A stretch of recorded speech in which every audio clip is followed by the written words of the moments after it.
Hello, welcome everybody on this Saturday edition of a historical reflection. And as you know, that we call our guest today, and today we have Mrs. Meeta Joshi from Symbiosis from Hyderabad. So before we start our discussion, which is very interesting, so let's welcome her. So welcome Mrs Meeta Joshi. आज आप definitely बहुत ही interesting topic लेकर हम आए हैं. And what the topic we are discussing? Namaskar, Kanchan. We will be discussing about the historic Dandi March and the civil disobedience movement. Well, when we are discussing about the Dandi March, it is very prominent from the past, the history, the incident, which actually added into the independence, and that is really very essential for young generation as well, people who are actually studying history. So. I just want to know how this Dandi March started and what is the importance of Dandi March when we talk about independence movement of India. Dandi March was the beginning of the civil disobedience movement, which Gandhiji started in 1930. And actually, I should give a little background first. In 1882, the Britishers they passed a law that was known as the Salt Law and Salt Act, and according to that, they have put a tax on a basic commodity like salt, and it was very high, like 65 to 70%. So when Gandhiji was discussing in the Congress session that what to do next after the non-cooperation movement. Uh, there was a Nehru report which was given to the Britishers in 1928, and Congress gave the Britishers 1 year time to take action on it, and it was to give India a dominion status. But 1 year passed, and Britishers had not given any reply of that Nehru report. And then it was decided by the Congress people that now they will only aim for Purna Swaraj or complete, autonomy, not for the dominion status. So, in this regard, Mahatma Gandhi ji, he was in his Sabarmati ashram and he planned a march from Sabarmati till Dandi. Dandi is a place in the coast of Gujarat, and he walked around 240 miles. And if you calculate it in kilometers, it is 390 kilometers. He took around 24 days to reach Dandi. And initially on 12th of March, they started 11th, between 11th and 12th of March, they started from Sabarmati Ashram with 78 followers. But on the way, as he walked, people accompanied Gandhiji, and by the time he reached Dandi, after a period of 24 days, he was accompanied with thousands of people. And finally, on 6th April 1930, he reached Dandi, and he made salt, took the salt in hand, and he break the salt law, which was administered by the Britishers in 1882. So it was a symbolic thing that we are now going to disobey you in every way. That's why the name civil disobedience, Savinay Avagya. And this Salt March or Dandi March, why it is very significant and historic? Because it marked a movement which was completely without any violence at all. Because if you see the past, whatever movements Congress and Gandhiji were planning, some or the other violence was erupting and they were giving up the movement. But here in civil disobedience movement, which was started with the Dandi March by Mahatma Gandhi ji, there was not a single incident of violence. Okay, and then when he broke the salt law on 6th of April 1930, then in other parts of the country also people started breaking the salt law.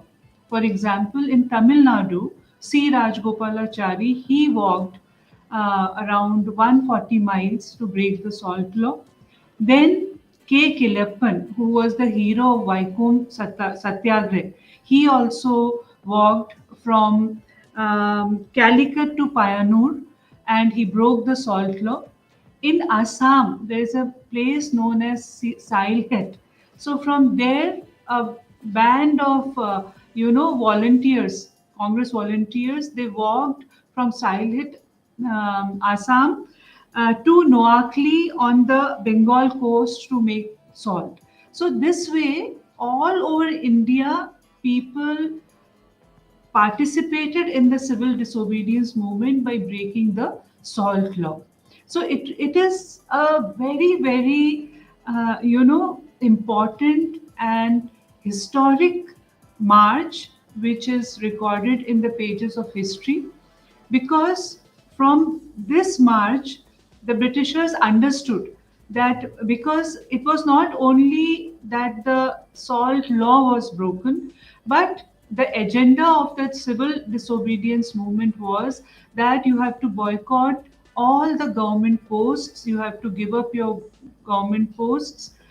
uh, Around 300 village heads, they gave up their posts when Gandhiji was marching from Sabarmati to Dandi.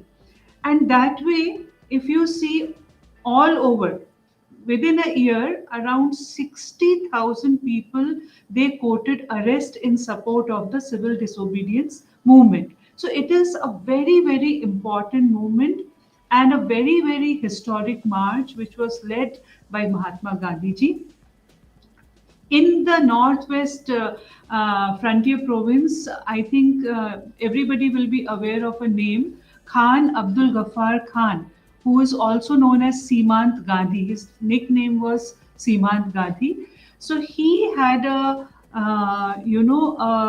organization, a group of people who were known as Khudai Khidmatdars, and they were also known popularly as red shirts because they used to wear red shirts when they went for any agitation or a protest. So they also contributed, and they also in the northwest frontier province they also broke the salt law. So it was like all over the country, or it was in the international media, the Dandi March, the breaking of the salt law, because it is so pathetic that uh, if we see food, water, salt, these are the basic air, they are basic commodities of life.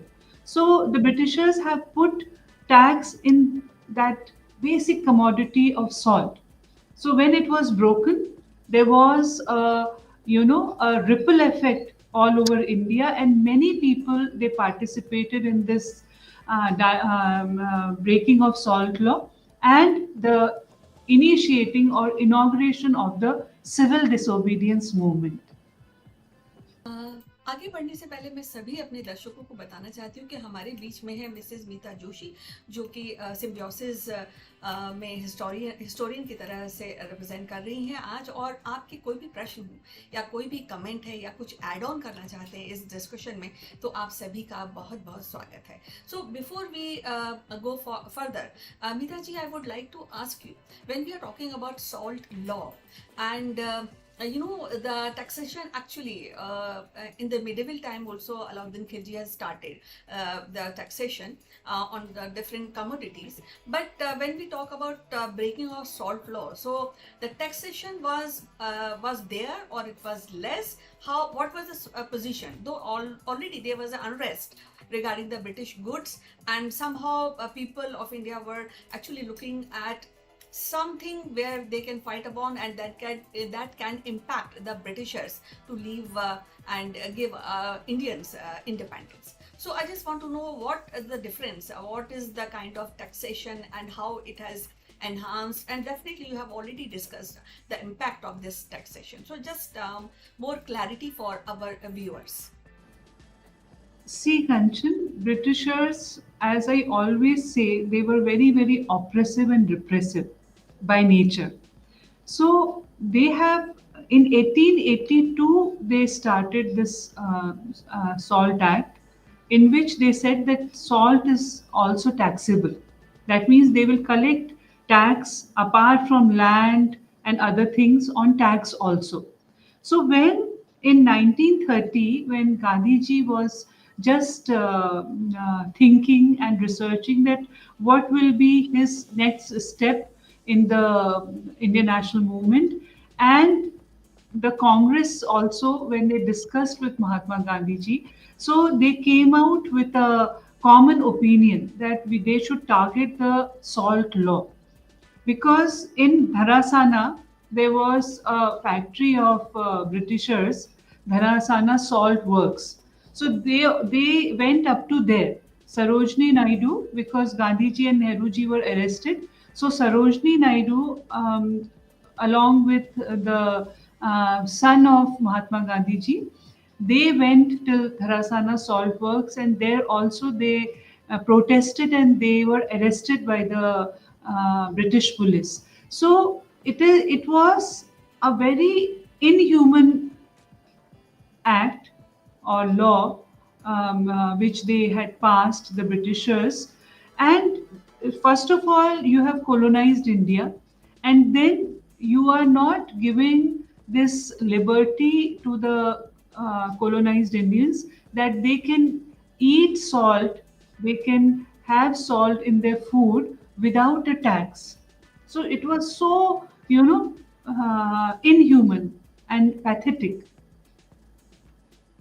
Um, when we talk about Dandi March, and I would like to understand how it was different from the previous agitation or the marches which Gandhiji has done, organized, and what is the impact after the Dandi March?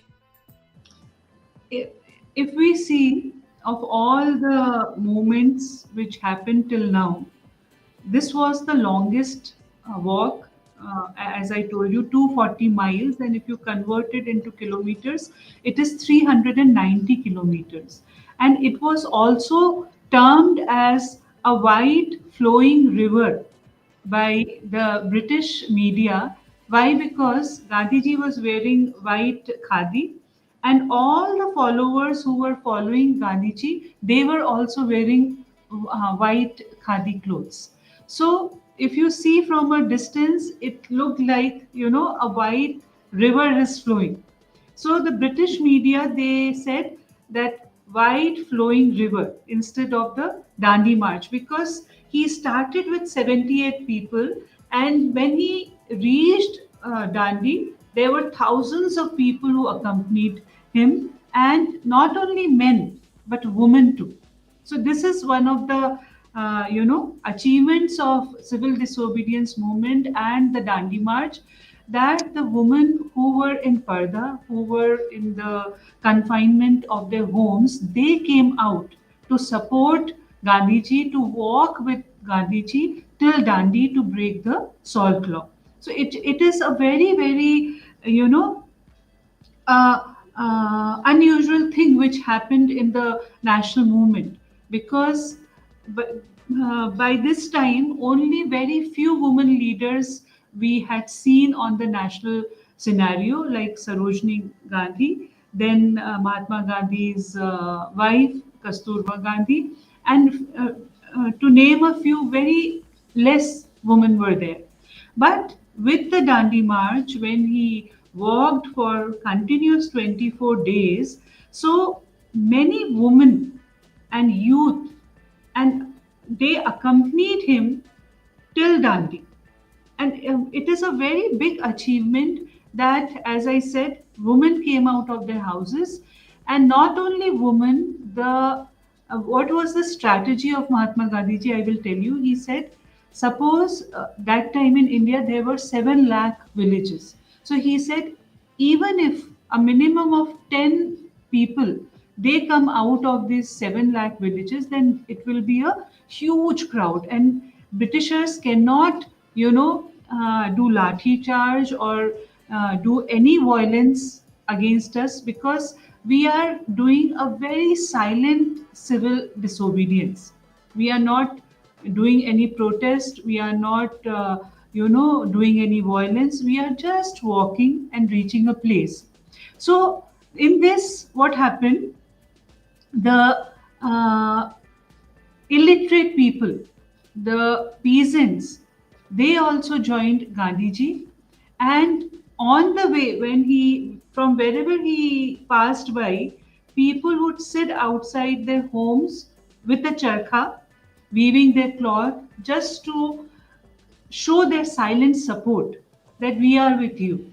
So it was a very beautiful thing that he became not a national hero, I should say, but he was all over the world after the Dandi March, because the news of his march was in the British media and the media of other parts of the world also, because uh, a huge number of people were walking with him, and the support people showed to him and to the Congress was commendable. As I told you, within 1 year, there were 60,000 people who quoted arrest in support of the disobedience movement, in which Gandhiji and Jawaharlal Nehru were also included. They also were arrested after the breaking of salt law. And at Dandi, after his this act of breaking the salt law, Gandhiji took an oath that he will not go back to Sabarmati till India gets independence. And somehow it was, I don't know, destiny was like it, that he never was able to go back to Sabarmati, because in 1948 he was assassinated. So he never went back to Sabarmati after that. So if you see, it is a very, very, important and a historic movement which created a different vibe in India, in which all the Indians, I should use the word, they got, aroused, and they all joined the civil disobedience movement actively or passively. So actually, we have already discussed the importance of Dandi March, the importance of effect on Britishers and all over the world about this incident, and actually this added into the independence movement of India. But when we have been discussing, Mrs. Joshi, that all the milestone which Gandhiji has established, and eventually we got independence. But we have very profoundly discussed lately about non-cooperation movement. Now, when we talk about non-cooperation movement and Dandi March, what is one difference you can actually tell us between these two movements or these two events? The biggest difference was, Kanchan, that after the non-cooperation movement in 1920 to 1922, Gandhiji had to give up the non-cooperation movement because of the incidents of Chauri Chaura, where Chauri Chaura is a place in UP where a violent crowd, mob rather, I should say mob, they approached a police station and they burned the police station, and all the police officials who were inside, they were burnt alive. Which and Gandhiji, because his basic principles were truth and non-violence, satya or ahimsa, so he gave up the non-cooperation movement. But in the case of civil disobedience movement, it was a very smooth movement, and then it led to a pact which is known as Gandhi-Irwin Pact in 1931. And I should say that it was like a truce, the Gandhi-Irwin Pact. So this was the, I should say that major difference, that in that case of non-cooperation movement, violence was erupted, but here, though so many threats were given by the Britishers that we will open fire, we will do lathi charge, but people were unmoved, just unmoved. And in one of the incident, the Garhwal regiment, which was under the British Empire, when they were asked to fire, they completely denied, which is again a victory of Gandhi's principles of truth and non-violence, because the name was civil disobedience, Savinay Avagya, that we will disobey you, but in a silent way. So this was the difference between the non-cooperation movement and the civil disobedience movement. Well, definitely the principles and the ideas and ideologies which are established by Gandhiji today, like truth and non-violence, it is kind of a base of our own old civilization. When we in Purans and everything, it is being mentioned. But one thing which is very very crucial and very important is non-violence, and Dandi March definitely shows and reflect this ideology of Gandhiji. So I would now want to address our viewers in case if you have any questions, any queries, any comments, please put forward. We have expert from India, Mrs. Meeta Joshi. She will be answering you any doubts. So if you are a student of history, then definitely that will be a very important base where you can contact us or Mrs. Meeta Joshi and clarify your doubts or comments. If you want to add something to this discussion, you are most welcome.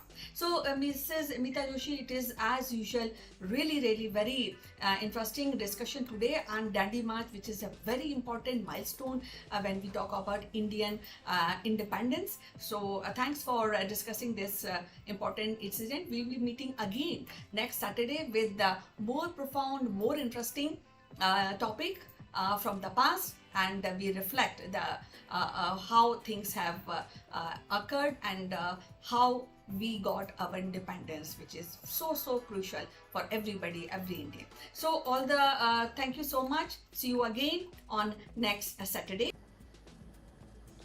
Sure, Kanchan.